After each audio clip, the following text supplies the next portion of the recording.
afternoon, everybody. My name is Nenye Njaku.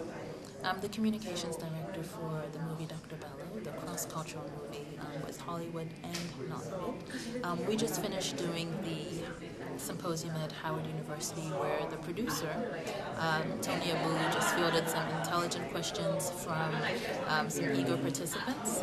And we're looking forward to the world premiere tomorrow at the Kennedy Center at 7:30 p.m. We can't wait to host everybody in the Washington D.C. area. And again, we're looking forward to it. Hi, good afternoon, everyone. Thank you so much for coming to the Howard University Symposium. We'd like to thank Dr. Bello for giving us the opportunity to promote this movie in America.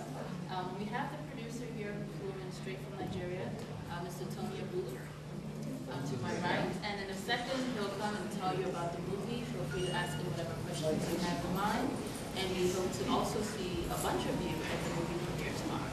So without further ado, here is Mr. Tony Abulu. I am here with members of my team. Ms. Caroline Okolo is General Manager of Black Ivory. Please give her a round of applause. Ms. Ngozi flew all the way from Nigeria to be with us. She's Director of Public Relations and the publicist for the film. And we have a very, very important guest who also flew in from Nigeria, who is a friend. Thank you very much. Let's give her a round of applause. And I met Nenye, who is Director of Communications. And of course, Ugo is also here. He's in charge of all what you see on the internet about this film. Why am I explaining all this and introducing all these people to you? Because you guys, I know that a lot of you guys, like I have two daughters, one is like 19, the other one is 17, and both have their own companies, right? You know that's what's happening now. All the young people have their companies. So you don't underestimate anybody anymore. All the real moguls now, business moguls in New York, I'm from New York, all the business moguls now, they're the ages of like 16, 15, 17, and so on and so forth. So I'm saying all this to you to show you that you must have a team around you. And the team is not some guys you just pick up from the street, right?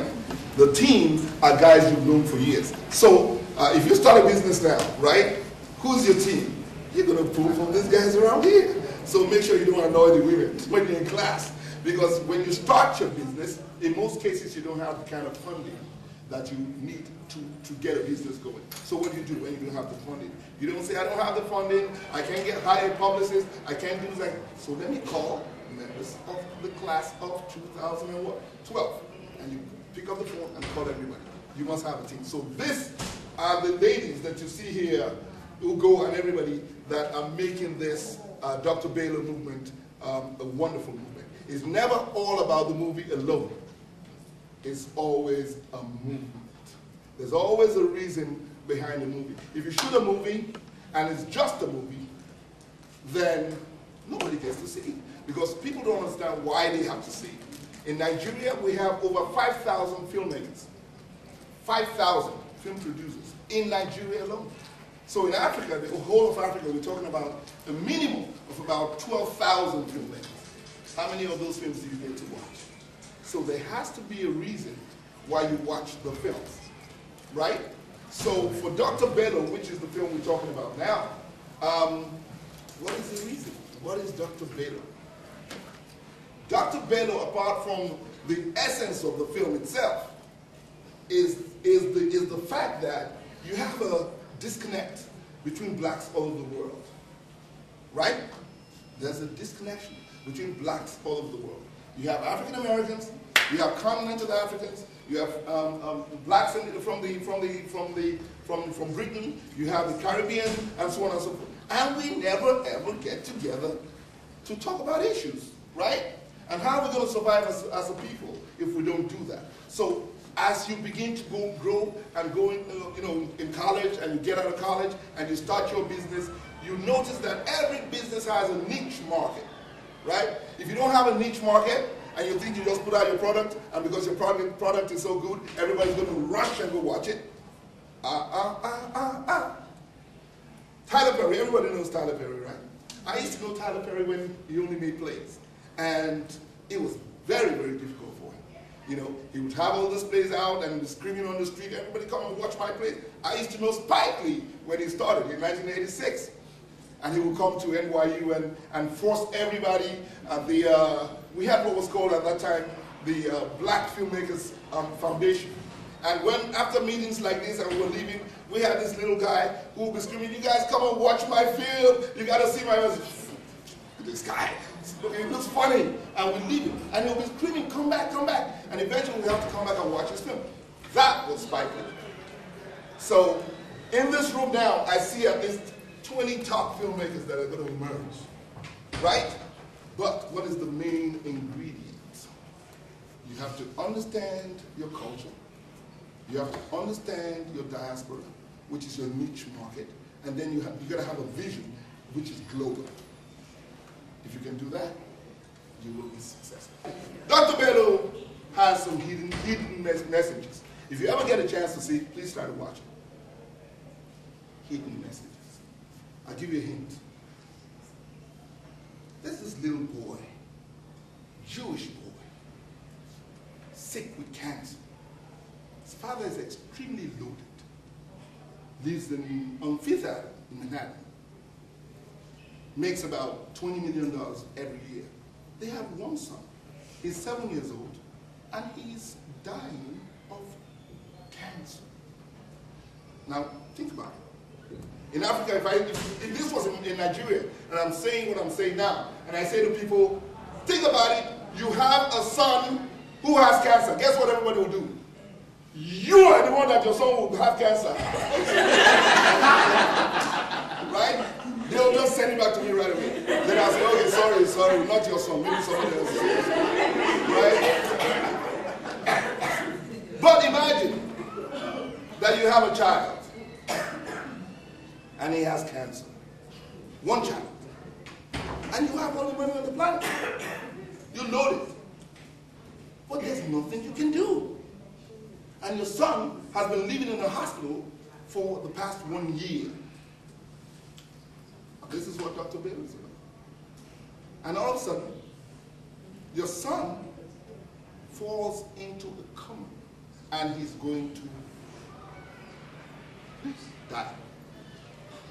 Your son is going to die. Well, not your son. Do like Nigeria and say, no, not my son. No.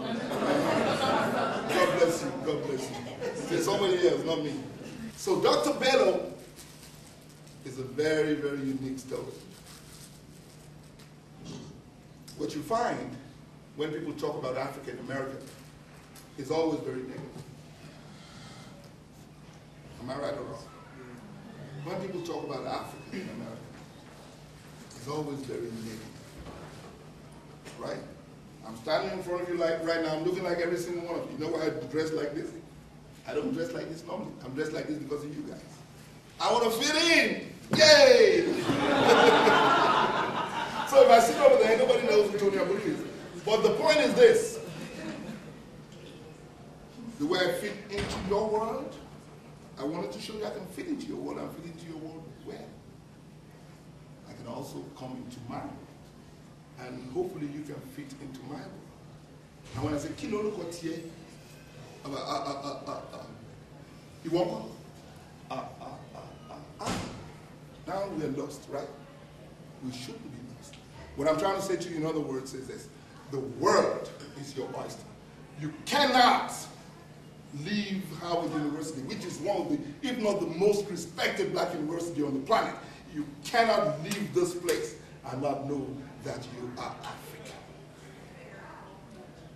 You cannot.